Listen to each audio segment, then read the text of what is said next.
Hello, thanks for watching the week 4 supplemental video. Last time we started talking about different media channels when we looked at TV and radio and print, magazines and newspapers, etc. So we're going to continue talking about different media options. In fact, through the next several chapters, starting with chapter 13 on support media, where you'll see a number of different types of what is sometimes called alternative media that can be used to support your marketing communication efforts. So, everything from outdoor advertising, when you're taking public transportation and you see signage on the trains, or whether you're looking outside and you see billboards, or if you're even looking up in the sky and you see a plane riding in the sky, all of those are examples of alternative media. Even when you're in the store, when you're shopping in the store and you hear that radio coming over the store, there are so many different types of alternative media. And speaking of in-store, there are not only the radio, but there are the in-store advertisements, leaflets that you can work with the retailer to develop different types of marketing communication um, tactics that are delivered right in the store, sort of at that last point of contact with the consumer. Another category is promotional products, and we see these all the time, different premiums or giveaways with the company logo on it, or t-shirts, pins. All of those different types of promotional products are a part of a company's marketing communication efforts. They're branded, they're representing the company, they're definitely part of the mix. Speaking of branded, there's branded entertainment in terms of getting your product placed in entertainment avenues like movies. Definitely is becoming more and more popular. And we're even seeing that in gaming. As we know, gaming is huge. So we're even seeing advertisements in games. And as that market continues to grow, we'll continue to see advertising grow in that market as well. Another example of that is when you see sponsorships where companies will sponsor different events to get their logos prominently displayed, or either they may even have booths or different types of setups that will allow them to engage with visitors at that event. So they'll have some prominent sponsorship participation with certain activities. The Mountain Dew Tour is a good example of that. They have lots of brands sponsor that event, and it gives them exposure. Helps them to gain awareness. So in terms of measuring the effectiveness, sometimes it's challenging to measure those types of things, but typically you are looking at the number of people who come, so the audience, the size of the audience. You're looking at the type of media coverage the event gets as a whole. So if they're talking about the Dew Tour and you're part of the Dew Tour and they mention your brand, that counts in your measurement of that particular tactic. And of course, you're looking at awareness to see if your brand awareness increases as you become involved in these types of events. Guerrilla marketing is another category that's sort of off the beaten path, where you're really doing all types of activities to garner attention for your brand.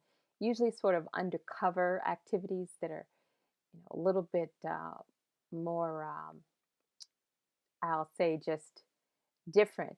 And sometimes you'll see these unfortunately backfire. So they'll do these types of guerrilla marketing campaigns that I can't remember the brand, but there was one that sort of was perceived as like a terrorist event versus a marketing campaign. So just have to be really careful about these stealth types of marketing campaigns, marketing efforts, to make sure that they're not going to be misinterpreted as something that you don't want it to be.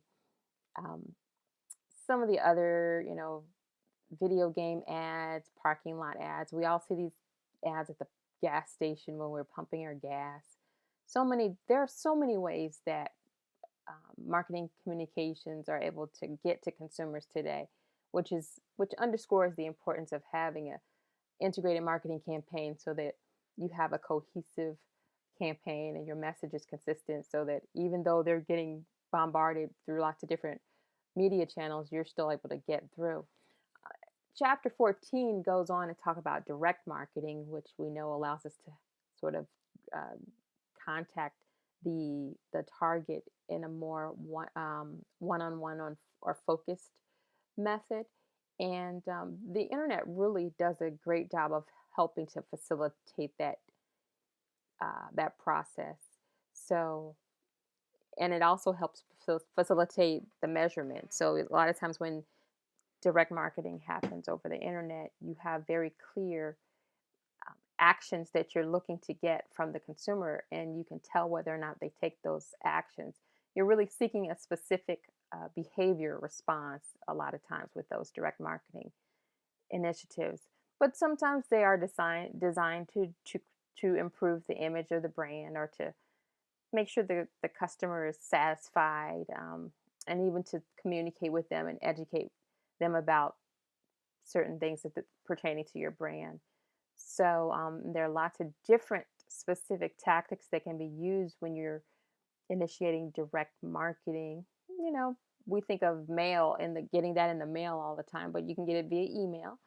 There are those catalogs, there are infomercials, there are, the home shopping networks, telemarketers. There are lots of different direct marketing tactics out there. And of course, we want to think about how to measure the effectiveness of all of those. And again, with most of these, their measurement is an ongoing, constantly improving process because some of them have limitations as to what you can actually measure, and some of them, there are other variables in terms and difficulties in figuring out exactly what can be attributed to that particular tactic. So, but it's always important to think about how you can measure the effectiveness of a tactic and generally of the campaign as a whole.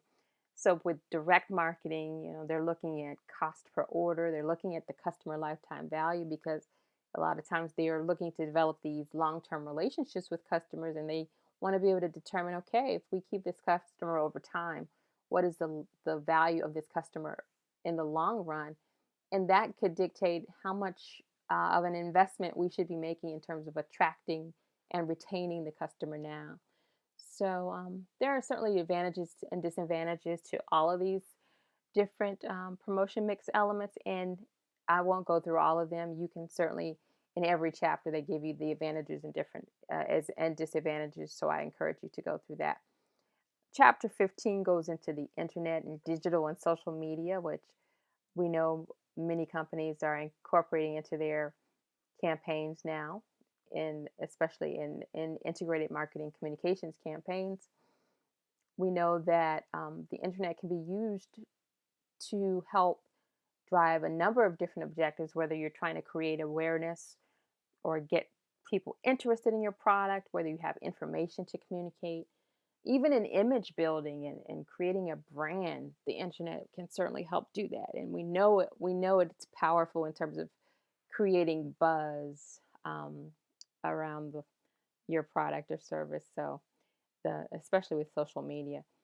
Speaking of social media, it's all part of this whole Web 2.0 that includes so many different components. And every day it seems like there's something new. But we know that these Web 2.0 tools are really good at getting the target involved. They even sometimes create or generate content. They're discussing your brand, and in a way, they're helping to promote your brand. So it's important to interact with them in that environment and to see how these tools will allow you to track and to measure as well. Um, Different types of new media that, and again, these are always evolving and new things are coming up all the time, but typically, we think of email campaigns and blogging and social media, and even in more informal settings like chat rooms and forums, conversations happen all the time about brands, and so it's important to know where people are talking about your brand. Online gaming is huge, and consequently, online advertising. Gaming advertising through games is also growing, and so all of these different alternative well, this is not the alternative. This is actually the interactive chapter. So these are some of the different interactive channels of marketing and communicating with your target audience about your brand. And they certainly all have their pros and cons, and there are some great examples as well listed here in terms of actual companies that are doing this. So, companies are using social media for different reasons, whether it's to get exposure about, to their brand or communicate about their brand, to increase traffic to their own website. They're a lot of times driving traffic to their corporate site or their brand site.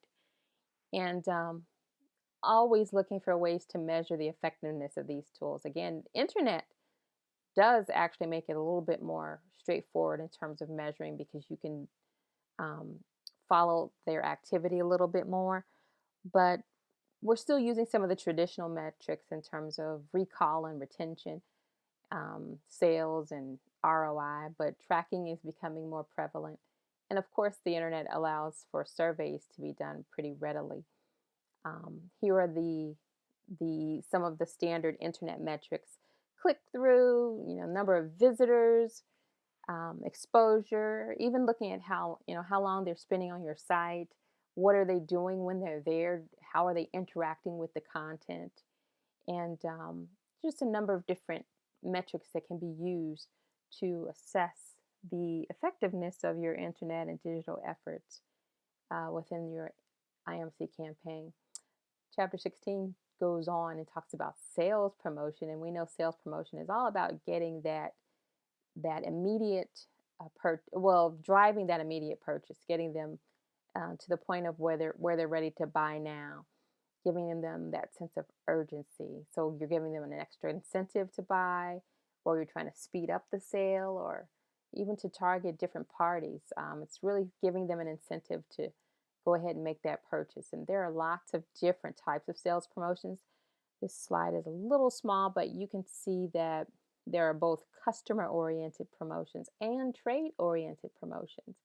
And they have, they're similar types of promotions, but they are, one's targeted to the end consumer and the other's targeted to the retailer or the trade. So with the consumer types of promotions, one thing you got to be careful about is not eroding the brand. If you discount all the time, or if you offer coupons all the time, it can potentially make your consumer want to, or sort of train them to look for those types of deals. And that is not good. That's considered non-franchise building. On the other hand, you can actually use sales promotions to help reinforce the identity of the brand and to help sort of develop this long-term brand preference. And if you're able to do that, then that's considered consumer franchise building. And those are the types of sales promotions that can really, really benefit the brand in the long run. So, some examples of these types of consumer oriented sales promotions: sampling, coupons, premiums or giveaways, and contest sweepstakes, games, all of those types of promotions kind of are usually clumped together. Refunds and rebates, bonus packs, like when you offer extra product in it, or special packs, discounts, of course, off the price. Even loyalty programs where you're trying to get them to continue to buy. They're sometimes with a card, sometimes you're getting points. And event marketing. And the book has a nice chart that kind of gives you an idea of, depending on what you're trying to do, what your objective is, which types of sales promotions would make the most sense in the short term. And then if you want a more of a delayed reaction or delayed response. So if you're trying to induce trial, sampling is a good immediate way to do that. Whereas if you're trying to, you know, retain the customer, you might do some type of loyalty programs or in and on packs. One of the biggest um, responses we had on a promotion was on an in pack. It was a sweepstakes, and we were giving away. And I know this is going to date me, but we were giving away Nintendo DSs, and so I know the Nintendo DS probably no longer exists. I think they're on like different iterations and whatever. But yeah, it was huge. The response was huge. But of course, it does cause them to sort of pantry load and to buy more of the product than they would have. So the risk of doing that is then in the next cycle, when you're expecting that purchase, there's going to be a lower volume. So you have to factor that in. And ideally, as you calculated it as a whole, you're still better off than if you hadn't run the promotion. So, the trade companies are also offering promotions to the trade because trade partners are a huge part of getting your product promoted and delivered to the consumer. So, you're using these opportunities to manage these trade relationships and encourage them to promote your product, to display your product, to build up inventory so that your product's on shelf when consumers come looking for it. So you'll do that through contests and incentives through the to the trade, advertising to the trade, even allowances, whether it's a slotting allowance that you give them to put the product on the shelf, or a promotion allowance that you give them to ask, basically to encourage them to promote your product.